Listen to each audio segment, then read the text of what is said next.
காலையில் பார்த்தீங்கன்னா நான் வந்து கடையில் போய் பால் வாங்கிட்டு வந்தேன். பால் வாங்கிட்டு அதை வந்து பார்த்தீங்கன்னா இந்த கிட்டிலில் காய்ச்சினேன். கிட்டில் பாருங்கள், உங்களுக்கே தெரியும். கிட்டில் பார்த்தீங்கன்னா அடி பிடிச்சிச்சு. பால் காய்ச்சினா அடி பிடிக்குமான்னு தெரியல. தடவை நான் பால் காய்ச்சினா அடி பிடிச்சிச்சு. சரி பால் காய்ச்சி குடித்தேன். சரி டம்ளரும் விளக்காமல் இருக்குது. சோப்பு இருந்துச்சு, அப்புறம் அந்த ஜெல்லு கூட இருக்குது. ஆனால் பார்த்தீங்கன்னா அது தேய்க்கிற நார் இல்லை. ஸோ என்ன பண்ணேன், கடைக்கு போய் இந்த நார் வாங்கினேன். இந்த நார் கடைக்கு போய் வாங்கினேன். அப்போ தான் இந்த சம்பவம் நடந்துச்சு. நான் கடைக்கு பார்த்தீங்கன்னா நடந்து போயிட்டு இருந்தேன். அப்போ எனக்கு முன்னாடி பார்த்தீங்கன்னா ஒரு பொண்ணு செம்ம அழகாக இருந்தாங்க. அவங்க வந்து பார்த்தீங்கன்னா கோட் ஷூட்லாம் போட்டிருந்தாங்க, நீட்டாக இருந்தாங்க. காதில் 2 ஏர்பட்ஸ் போட்டிருந்தாங்க. அந்த கடைக்கு நான் வந்து எங்கள் வீட்டில் பேசிக்கிட்டே போயிட்டு இருந்தேன்னா, அப்போ வந்து அந்த பொண்ணு வந்து எனக்கு முன்னாடி போயிட்டாங்க. முன்னாடி போனோடனே அவங்களும் பார்த்தீங்கன்னா அதே கடையில் நின்றுட்டு இருந்தாங்க. நான் வாங்க போன கடையில் அதே கடையில் நின்றுட்டு இருந்தாங்க.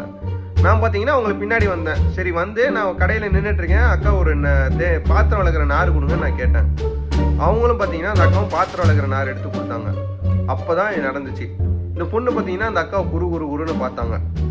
என்னன்னு பார்த்தீங்கன்னா ஒரு சிகரெட் டப்பா, ஒன்றும் இல்லை 2 சிகரெட் டப்பாவை எடுத்து பட்டுன்னு அந்த அக்கா கையில் கொடுக்குறாங்க. காசுக்கு எதுவுமே வாங்கல. வாங்கிட்டு சொடன்னு அந்த அக்கா நடந்து போகுது. யார்? இந்த கோட் ஷூட் போட்ட அக்கா. பாருங்க, எனக்கு என்ன சொல்றேனே தெரியல. ஒரு சிகரெட் டப்பாவே ரொம்ப ஓவரு, இல்லை 2 சிகரெட் டப்பா வாங்கிட்டு இது சொடன்னு நடந்து போகுது. காலம் எங்கே போகுதுன்னே தெரியல. அவங்கவுங்களுக்கு பிடிச்ச மாதிரி தான் அவங்கவுங்க இருப்பாங்க. எனக்கு இந்த மாதிரி இந்த விஷயத்த உங்கள்ட்ட சொல்லணும்னு தோணுச்சு. இந்த வீடியோ பிடிச்சிருந்தா லைக் பண்ணுங்கள், மறக்காமல் சப்ஸ்கிரைப் பண்ணிடுங்க.